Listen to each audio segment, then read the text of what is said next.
Hey guys, my name's Erin Burns. I'm a member of the Australian women's cricket team, and I'm here today to share a wee little book with you called The True Story of the Three Little Pigs by John Siska. So this book is all about perspective, and I'm really excited to be sharing it with you today. So away we go. So the true story of the Three Little Pigs. Everybody knows the story of the Three Little Pigs, or at least they think they do. But I'll let you in on a little secret. Nobody knows the real story, because nobody has ever heard my side of the story. I'm the wolf, Alexander T. Wolf. You can call me Al. I don't know how this whole big bad wolf thing got started, but it's all wrong. Maybe it's because of our diet. Hey, it's not my fault wolves eat cute little animals like bunnies, sheep and pigs. It's just the way that we are. If cheeseburgers were cute, folks would probably think that you were big and bad too. But like I was saying, the whole big bad wolf thing is all wrong. The real story is about a sneeze and a cup of sugar.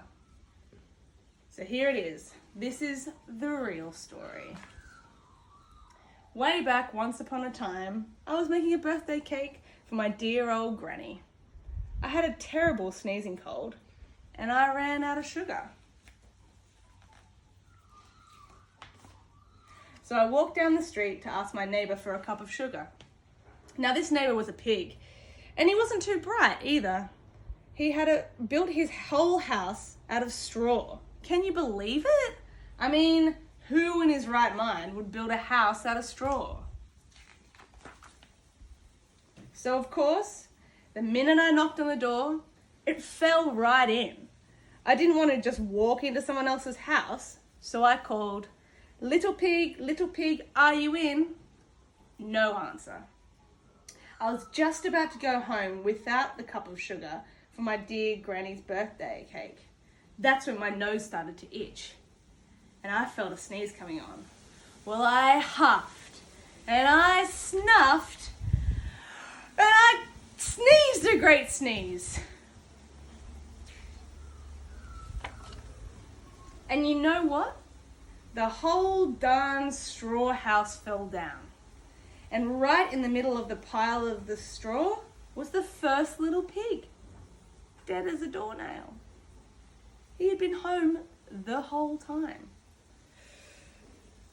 Well, it seemed like a shame to leave a perfectly good ham dinner just lying there in the straw. So I ate it up. Think of it as a big cheeseburger, just lying there. I was feeling a little better, but I still didn't have that cup of sugar, so I went to the next door neighbour's house. This neighbour was the first little pig's brother. He was a little smarter, but not much. He had built his house of sticks. I rang the doorbell on the stick house. Nobody answered. I called, Mr. Pig, are you in? He yelled back, go away, wolf, you can't come in. I'm shaving the hairs on my chinny chin chin.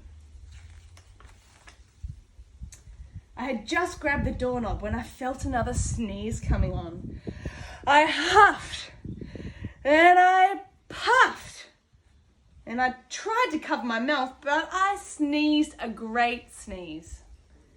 And you're not going to believe it, but this guy's house fell down just like his brother's. When the dust cleared, there was the second little pig, dead as a doornail. Wolf's honour. Now you know how food will spoil if you just leave it out in the open. So I did the only thing there was to do. I had dinner again. Think of it as a second helping. I was getting awfully full, but my cold was feeling a little better, and I still didn't have that cup of sugar for my dear old granny's birthday cake. So I went to the next house. This guy was the first and the second little pig's brother. He must have been the brains of the family, because he had built his house out of bricks. I knocked on the brick house. No answer. I called, Mr. Pig, are you in? And do you know what that rude little porker answered? "Get out of here, wolf. Don't bother me again." Talk about impolite. He probably had the whole sack full of sugar, and he wouldn't give me even one little cup for my dear little sweet granny's birthday cake. What a pig.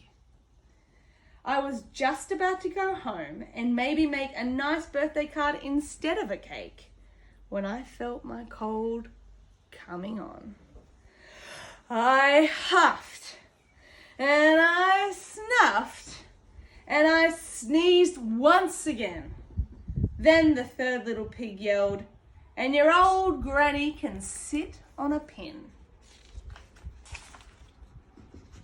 Now, I'm usually a pretty calm fellow, but when someone talks about my granny like that, I just go a little crazy. When the cops drove up, of course, I was trying to break down the pig's door. And the whole time I was huffing and puffing and sneezing and making a real scene. And the rest, as they say, is history. The news reporters found out about the 2 pigs I had for dinner. They figured a sick guy going to borrow a cup of sugar just didn't sound very exciting. So they jazzed up the story with all of that huff and puff and blow your house down. They made me the big bad wolf. And that's it. The real story. I was framed. But maybe you could loan me a cup of sugar. And that's it, guys. It's been great sharing this book with you. I think it's a fantastic book and I hope you really enjoyed it.